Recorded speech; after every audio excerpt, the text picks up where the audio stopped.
Hi, welcome to our study of patterns found in the Gospel of Mark. Today, Mark chapter 5. The key word here in this chapter, I believe, is incentive, or should I say the key idea.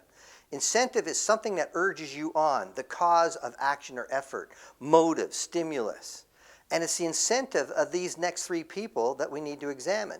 The demon-possessed man, the hemorrhaging woman, and then Jairus. And the correct response, I believe we'll see, is coming from the demon-possessed man. First guy to look at is a demon-possessed man, right? And I believe his incentive is to be spiritually healed.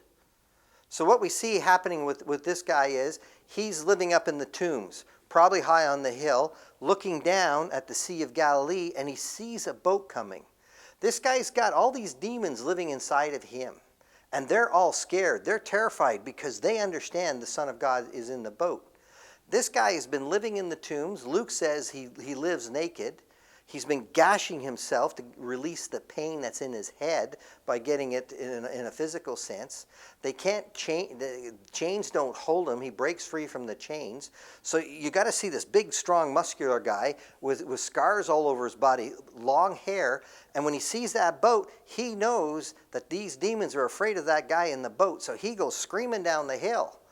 So it's a nice, calm day.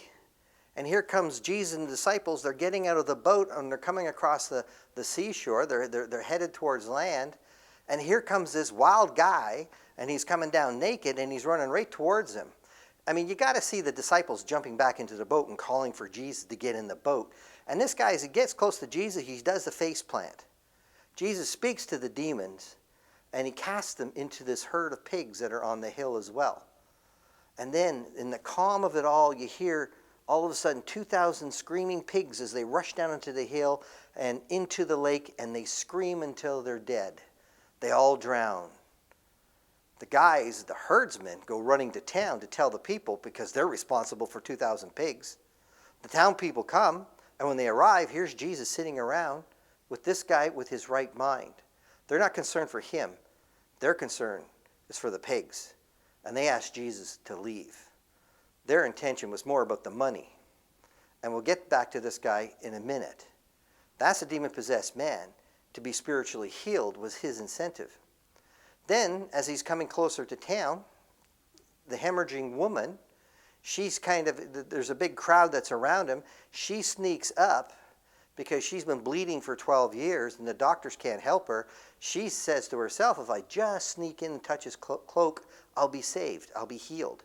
So she does. He feels the power. He turns. Who touched me? Disciples are amazed. Everybody's touching you. But then she confesses. She comes forward and then explains everything that's been going on in her life. And Jesus says, go, your faith has made you well. And away she goes. But you need to understand, her incentive was to be healed of her affliction. Okay? Then we see Jairus. Well, we saw him a little bit earlier because he came up to Jesus. He bows and asks Jesus to come to his house. And as they're going, the hemorrhaging woman story comes in. And then as her story is finished, as they're getting close to Jairus' house, they come out and say, your daughter's already dead. Jairus says, don't worry about it. They continue on. He takes Peter, James, and John into the house with the parents. And he raises her from the dead and tells them, don't tell anybody. And then their story is over. And he raises their daughter from the dead. But their incentive was to save the daughter. So now you kind of go back and say, okay, what's the correct response here?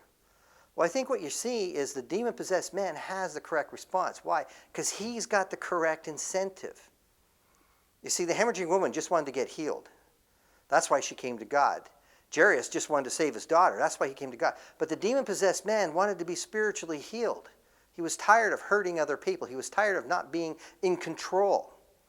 And so then he goes to Jesus after he's healed and says, I want to follow you. But Jesus responds in 19 and 20 and says, go home to your people, report to them what great things the Lord has done for you and how he had mercy on you. He went away and began to proclaim in Decapolis what great things Jesus had done for him.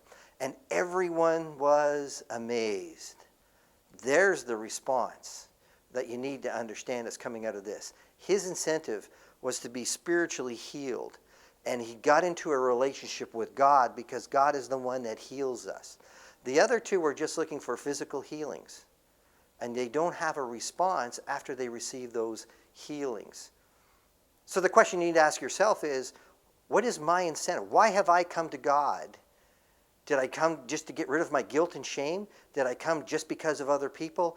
Or have I come to God to get into a relationship? And then because of what he's done for me, am I sharing that which he's blessed me with other people?